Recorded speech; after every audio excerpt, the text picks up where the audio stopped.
Assalomu alaykum hurmatli yurtdoshlar. Bugungi videomiz yana Space haqida bo'ladi. Bugun sizlar bilan Space haqida boshidan gaplashamiz. O'tgan safargi videomizda ushbu Space apparatimizni polностью sochib, maydalab, yana qaytadan terishni ko'rsatgandik. Agar ko'rmagan bo'lsanglar shu videoni mana shu joyda chiqadi, tepada, ya bu tomondan, qaysi tomonda chiqadi. Bossanglar o'sha videoga o'tadi, xudo xolasa. Hozirgi videomizda buni qandoq qilib ishlatish, buni ichidagi funksiyalari haqida, bunda chiqadigan errorlar haqida, buni qanaqa bu sun'iy intellekt ishlayapti buni ichida, shular haqida batafsil gaplashib o'tamiz sizlar bilan. Tayyormi?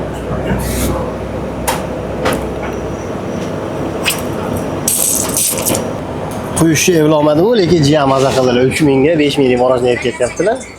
Mana aynan ushbu ko'rinishdagi Space apparatni butun dunyoda uchratishingiz mumkin.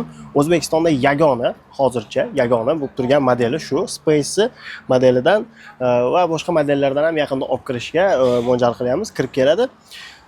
Ko'rib turganinglardek, hammasi smartlashtirilgan, ya'ni hozirgi kunda sun'iy intellekt juda ham rivojlangan davrda yashayapmiz va shu apparatning ichiga smart AI qo'shilgan sun'iy intellekt.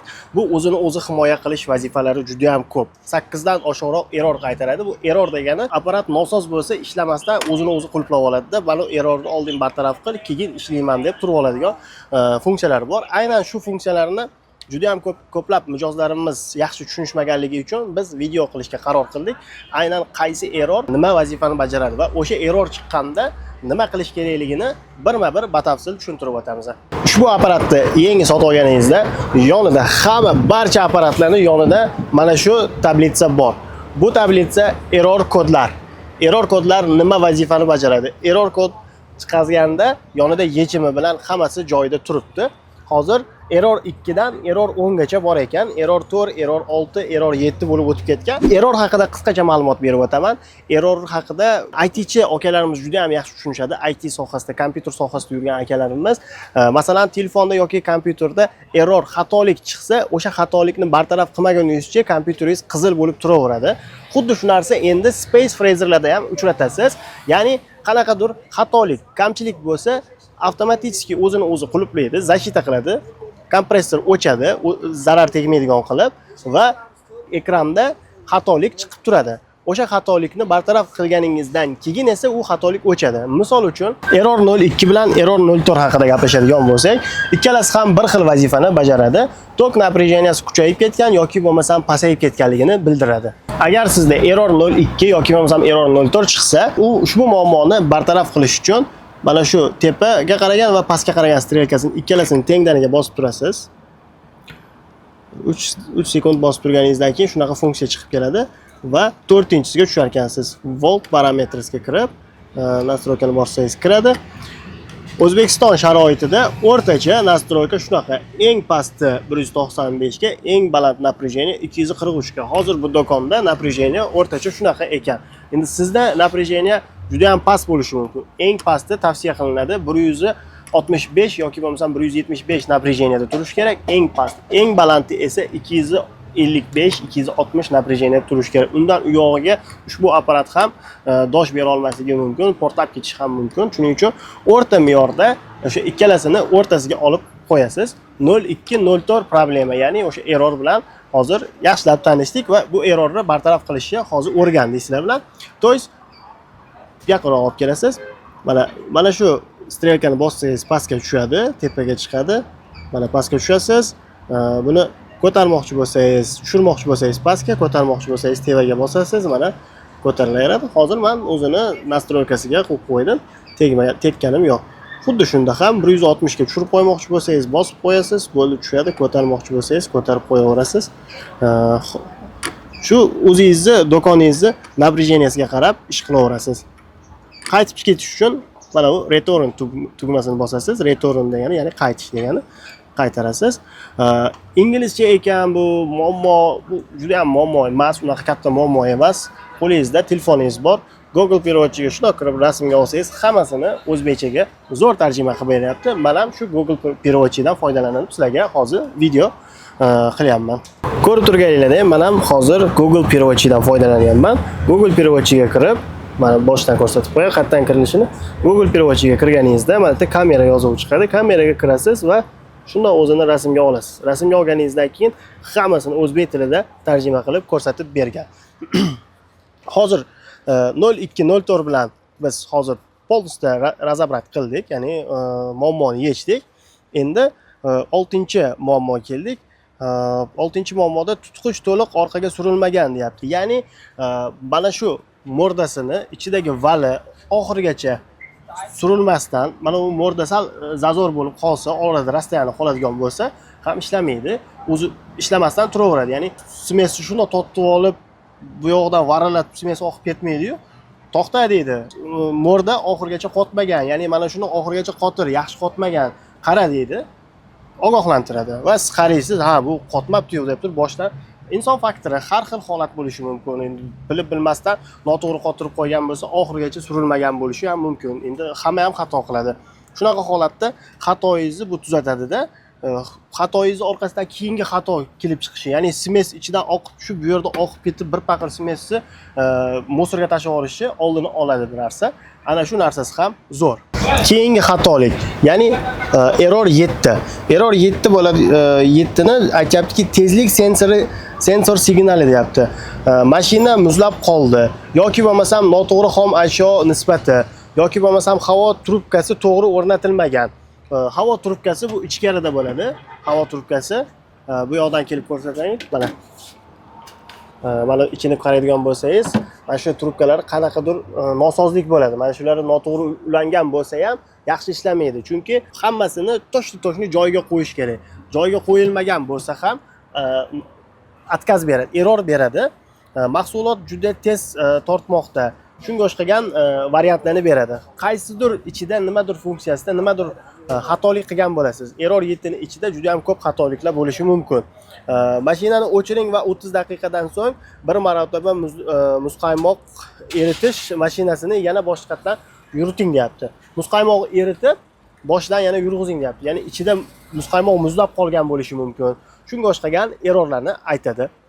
Xo'p, keyingi error pastki idishda aralashtiring deyapti. Pastki idishda bunkerda eritish miqdori aralashishini qo'shing.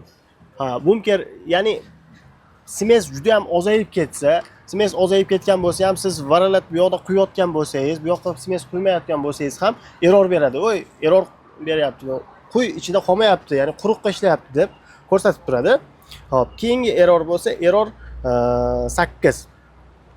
Xo'p, yuqori bosimda kalit signal deyapti. Yuqori bosimli kompressor. Mashinani to'xtating va kompressorni tekshiring. Kompressor juda ham yuqori bosimda ishlayotganini bildiradi. Error 8. Error 8 chiqmasin sizlarda ham.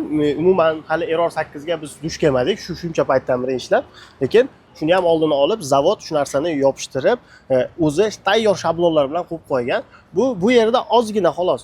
Kitobida hammasini ipidan ignasigacha qandoq qilib qotirishlari, qandoq qilib buni funksiyalarini ichiga kirishigacha hammasini ipidan ignasigacha o'rgatgan. Kitobida alohida bor. Bu yerda qisqa londa qilib tushuntirib qo'yilgan. Keyingi error bo'lsa, keyingi error dvigatel oqimida haddan tashqari yuklanish. Dvigatel konditsionerini yoki motorni tekshiring deyapti. Dvigatel konditsioner yoki motorni tekshirib ko'ring, qandaydir nosozlik bor u yerda deyapti. Usta chaqirib boshqa qilib o'tirmaysiz-da, qaraysiz, biror narsa dvigatelga kirib qolgan bo'lishi mumkin. Salofan yoki nimadir kirib, o'sha yerda nimadir nosozlik bo'layotgandir. Darrovda ko'tarasiz-da, olasiz, yana ishlataverasiz. Oshiqcha xarajat, usta chaqir, voy nima bo'ldi ekan bu, qanaqa bo'ldi ekan degan problema, muammolardan batafsil qutulasiz, batamom. 10-si, past harorat signali, mashina muzlab qoldi. Qattiqlik sozlash juda qattiq. Xo'p, 7-chi xatolik bilan pashti bir xil ekan. Ya'ni 7-chi xatolikda eslasanglar, juda ham ko'p xatoliklarni qo'yib ko'rsatgan. Mana ko'rishingiz ham mumkin. Mana 7-chisida A, B, C, D, A qilib ko'rsatib qo'ygan. Hamma xatolarni birma-bir ko'rsatgan. Shularning ichida 10-chi xatolikning ichida bittasi bor deganda, 10-chi xatolik bilan 7-chi xatolik ham pashti bir xil ekan. Qattiqlik darajasini yumshoq qilib sozlang. Ya'ni aytayaptiki, juda ham qotirib o'rgansiz. Havo sovuq. Hozir havo salqin bo'lyapti. Salqin havoda siz juda ham qattiq qilib qotirgan bo'lasiz. Shunda ichidagi vallar, shineglari aralashib, ba'zi frezerlarda ko'rgan bo'lsanglar, qotib ketsa ham aylanaveradi, shinagi sinib ketadi. Bu esa to'xtaydi. Qotib ketib ichidagisi. ozgina kutaylik, erisin keyin ishlaymiz degan ma'noda kelib chiqadi. Jaydari qilib tushuntiradigan bo'lsak.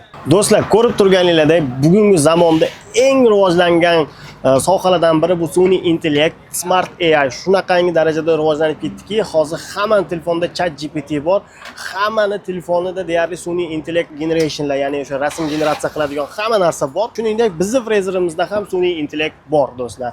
Sun'iy intellektdan yaxshi foydalanish bu cho'ntakka foyda ekanligini yana bir isboti. Qimmatbaho apparat olganingizdan keyin bu narsani ishlatyapsizlar, tokingiz ko'tarilib ketdi, tushib ketdi yoki bo'lmasam, hattoki buni ichida yana funksiyasida kitobida o'qidim. Juda ham ko'pda endi funksiyasi bitta-bitta o'qib men tushuntirib beradigan bo'lsam, ertalabgacha video qilar ekanmiz.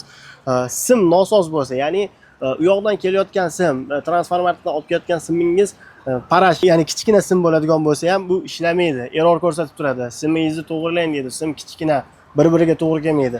Ya'ni buni o'ziga maxsus sim qo'yishingiz kerak.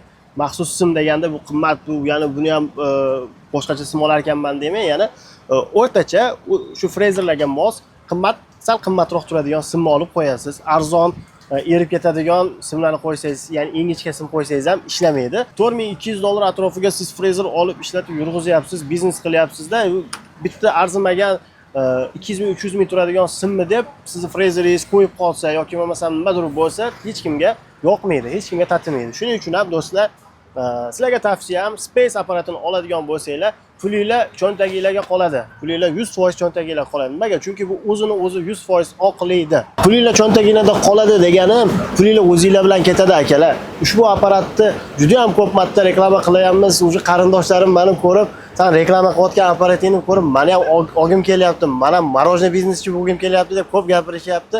100 marta gapirgandan bir marta kelib ko'rib xarid qiling, 1000 marta afzal bo'ladi. Chunki eng sifatli, eng oxirgi modeldagi frezerni xarid qilasiz.